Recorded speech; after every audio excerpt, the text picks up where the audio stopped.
من الاصلي، بس الشكل نفس الشكل ما عدا الاسم يختلف. نفس الشيء، شوفوا هنا مكتوب حار وحلو، الاصلي كذلك مكتوب حار وحلو. تعالوا خلي نذوق الشيبس الاصلي، ولو انا ما احب الدوريتوس اصلا ما اكله. هذا شكله من الداخل، هذا الاصلي، وهاي شكل الشيبسايه الاصليه. تعالوا نجربه، بسم الله.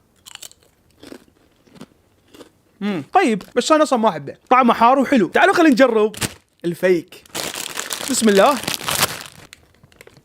الريحه طب هيك بالخشم تضربك بوكسيات بخشمك تضربك. شكله تقريبا يشبه الشيبس الاصلي، ماكو فرق. هاي شكل الشيبسايه التقليديه، وهاي شكل الشيبسايه الاصليه، تقريبا نفس اللون. اذا احط لك اياهن سوا ما راح تفرق. بس خلينا نجرب ونشوف الطعم، بسم الله.